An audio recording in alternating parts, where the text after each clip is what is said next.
Ya, selamat petang semua. Jangan lupa marah-marah. Selamat petang semua. So, jadi oke, kamu buat macam mana cara kamu. Yang penting belajar.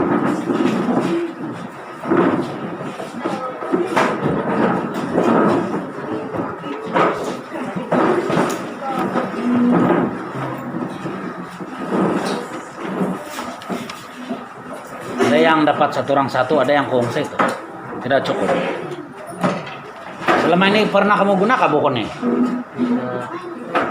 Nah, sebenarnya ini yang saya guna. Saya mengajar tingkatan 2 tahun lalu lah. Tapi tahun ini saya kontrol tingkatan 1 bahasa Melayu. Tingkatan 2 saya tidak ajar. Tapi buku ini sebenarnya boleh kamu pinjam. Setiap kali ada pembelajaran lah. Jadi sebenarnya saya cuma relief ataupun ganti saja untuk hari ini. Risau sudah dia saya yang mengajar. Kamu risau sudah kan? Risau sudah saya yang mengajar sepanjang tahun. Tidak, jangan risau. Hari ini saya mengajar kamu. Nah, bukan atas permintaan saya disuruh. Sebab juga supaya dia ada masalah di luar. Ada urusan lah maksud saya. Jadi hari ini dia tiada, jadi saya yang ganti lah. Boleh kah? Jadi kita akan belajar tajuk yang disuruh oleh guru kamu lah, guru bahasa Melayu kamu. Jadi untuk tidak membuang masa, sila buka di muka surat 88.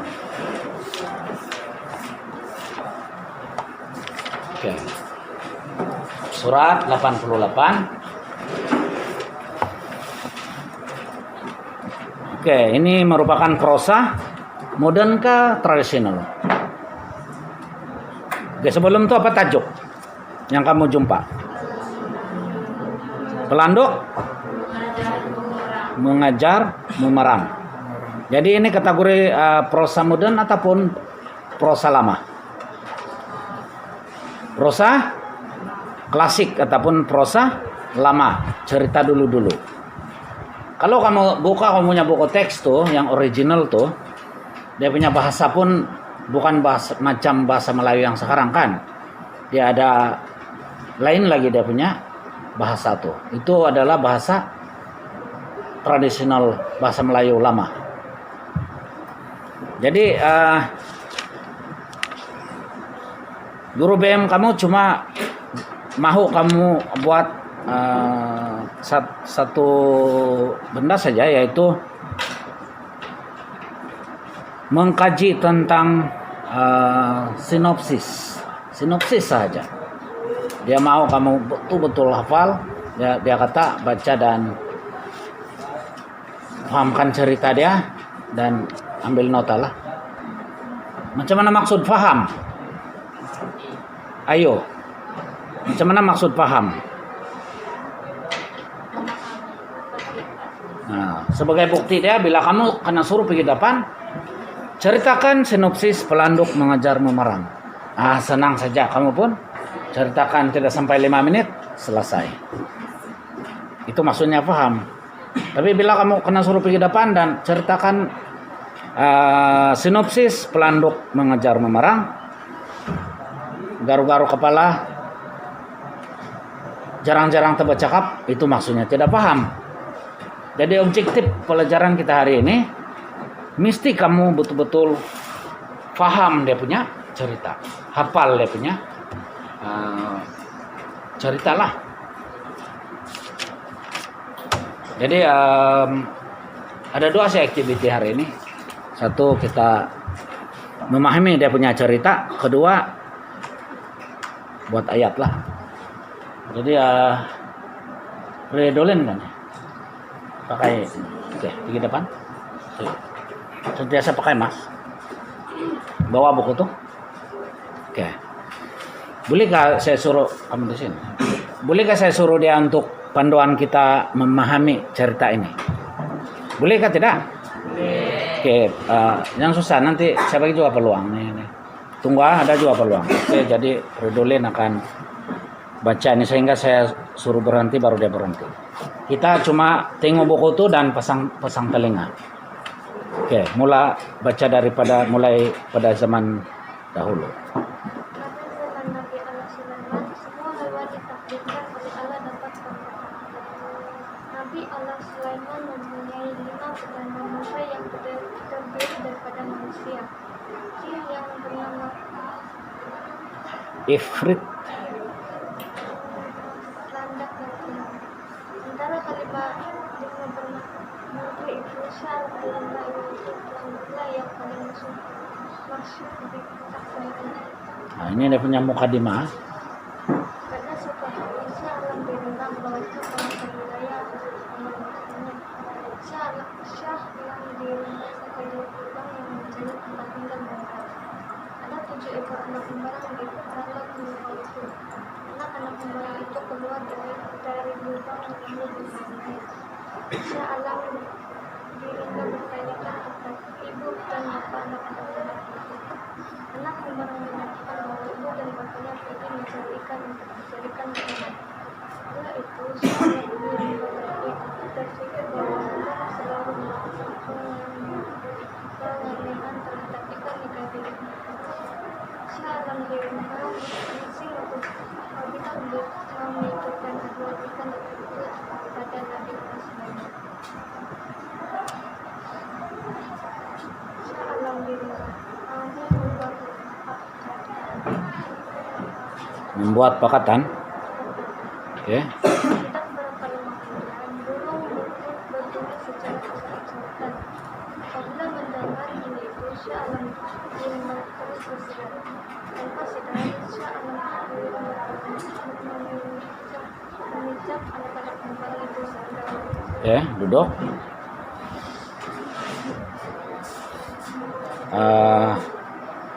Siapa yang dekat Cheryl tuh?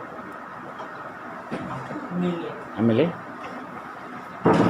Sambung saya Amelie di sini di depan.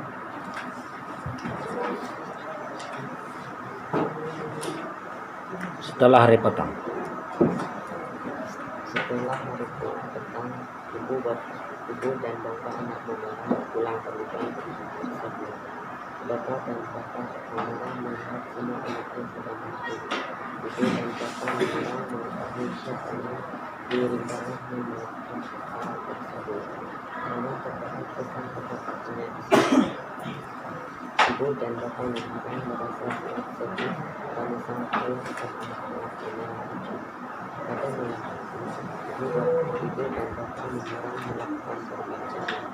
Ibu dan bapak kembarang membuat keputusan untuk melakukan kejadian tersebut kepada Nabi Allah Sulaiman. Oke, duduk.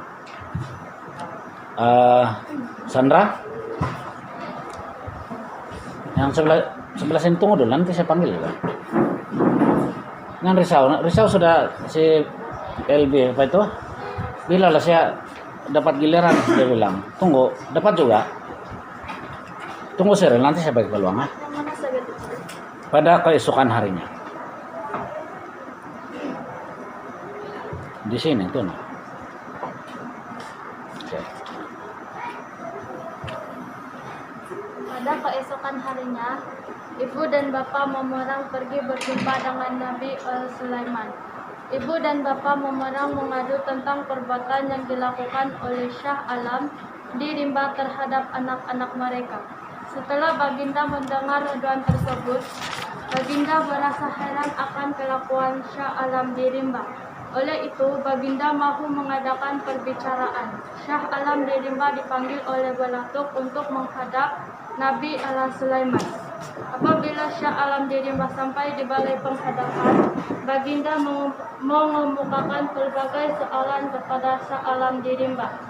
Syah Alam di rimba menyatakan bahwa kejadian itu berlaku karena Syah Alam di rimba terdengar bunyi sang bubut memukul bentang perang. Pada pendapat Syah Alam di rimba, bunyi tersebut menandakan bahwa terdapat musuh yang datang menyerang kota istana. Oleh itu, Syah Alam di rimba pun mula bersilat seperti yang telah diajarkan oleh orang-orang tuanya. Tanpa sadar, Shah Alam di rimba telah memijak anak-anak memerang itu sehingga mati. Setelah Nabi Allah Sulaiman mendengar segala cerita Shah Alam di rimba, Baginda pun menitahkan Belatuk memanggil sang bubut. Nabi Allah Sulaiman bertanyakan sebab sang bubut memalu gendang perang tanpa perintah Baginda. Sang bubut menjawab bahwa tindakannya itu berpunca daripada perih hal melihat sang bewak membawa pedang tercabut sambil berlari-lari. Oleh itu, sang bubut menyangka bahwa ada musuh yang datang menyerang Nabi Allah Sulaiman. Sang bubut memalu gendang dengan bersungguh-sungguh supaya segala hulu balang tahu tentang kejadian tersebut. Setelah Nabi Allah Sulaiman mendengar cerita sang bubut, Nabi Allah Sulaiman menitahkan Belatuk memanggil sang bewak. Nabi Allah Sulaiman bertanya kepada sang bewak sebab sang bewak membawa pedang tercabut. Sang bewak memberitahu Nabi Allah Sulaiman bahwa sang bewak bertindak demikian karena ternampak sang labi-labi membawa perisai. Hal tersebut membuatkan sang bewak menyangka bahwa terdapat musuh yang akan menyerang Nabi Allah Sulaiman. Oke, Lex. Mari, bawa. Kasih kala itu suara Jasandra. Terang tuh, begitu yang kita mau. Jelas. Siapa yang sabar dulu, ada juga peluang, sabar. Dia bilang, aduh, bilalah dia bilang, sabar. Oke, ini setelah mendengar.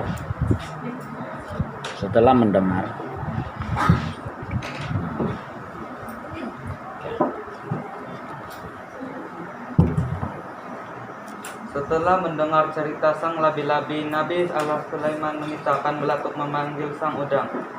Sang udang pun datang menyembah Nabi Tombak. Sang udang menyatakan bahwa sang udang bertindak demikian karena melihat sang sebarau berikat pinggang. Keadaan sang sebarau tersebut kelihatan seperti sedang susah hati. Oleh itu sang udang Coba kau buat perlahan-lahan. Jangan laju. Mula saya di mana-mana saja. Sang labi-labi menyatakan, ini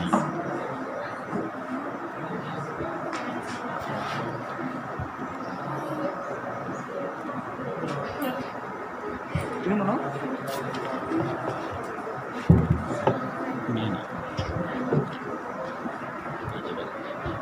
Sang labi-labi. Sang labi-labi menyatakan bahwa sang labi-labi bertindak demikian karena ternampak sang udang membawa tombak. Oleh itu sang labi-labi menyangka bahwa terdapat musuh yang datang menyerang Baginda.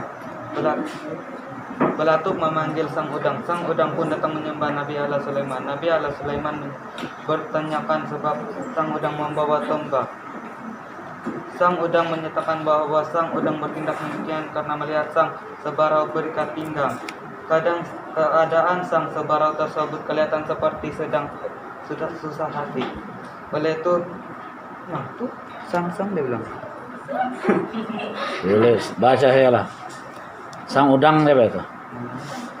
Oleh itu sang udang berpikir pasti ada musuh yang akan datang menyerang Baginda. Sang udang membawa tombak sebagai persediaan untuk menghadapi musuh. Setelah mendengar cerita sang udang, Nabi Allah Sulaiman menitahkan Belatuk memanggil sang sebarau. Sang sebarau pun datang menyembah Nabi Allah Sulaiman. Nabi Allah Sulaiman pun menceritakan segala hal yang berlaku dan bertanyakan sebab sang sebarau susah hati. Sang sebarau menyatakan bahwa semua anaknya telah jadi mangsa sang memerang. Sang memerang tidak makan semua anaknya. Telah makan semua anaknya. Sang sebarau seekor saja yang tinggal di dalam lubuk tempat kediamannya itu. Oleh itu sang sebarau meminta Nabi Allah Sulaiman menjatuhkan hukuman terhadap sang memerang setelah Nabi Allah Sulaiman mendengar cerita sang sebarau. Maka Baginda memerintahkan sang memerang mengakui perbuatannya dengan takut sang memerang mengakui kesalahannya. Nabi Allah Sulaiman memutuskan bahwa disebabkan oleh kesalahan sang memerang sendiri. Bisa? Oke, duduk, bagus. Coba Flores datang tanpa buku. Ceritakan secara ringkas, sinopsis Pelanduk mengejar memerang. Boleh sudahkah kamu paham dia punya sinopsis? Kenapa? Kenapa berbelit-belit? Dia punya watak-watak siapa? Satu, sang siapa? Sang memerang, sang pelanduk, ada ke sana? Siapa lagi? Sang landak, sang memerang, sang sebarau, sang biawak, sang labi-labi, sang kura-kura ada? Sang monyet ada? Siapa sealam dirimban ya? Dia hewan kapan ya?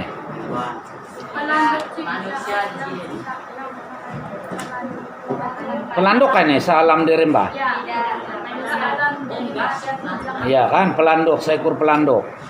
Kenapa banyak-banyak hewan pelanduk yang kecil boleh jadi ketua nih? Dikatakan pintar lah. Jadi perlukah saya uji kamu ke depan dan sampaikan ataupun terus kamu buat nota? Gimana? Atau mau? Tapi si Jupiter bilang dia mau ke depan lagi. Jadi macam mana Jupiter? Terus kita mau buat nota? Oke lah. Saya mau kamu buat nota tentang sinopsis saja. Buat di buku Komsas. Kamu ada buku Komsas kan? Oke, buatlah sekarang. Jangan buang masa, sayang baik itu masa. Jadi sambil kamu salin, sambil kamu paham-pahamkan lah. Ya. Siapa mau buku ini? Siapa tiada? Nah, ada lagi satu. Saya sepinjam. Ambil.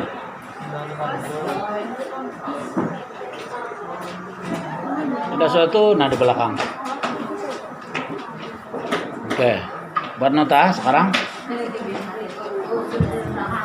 Ya kamu yang tuh konsekuensial lah.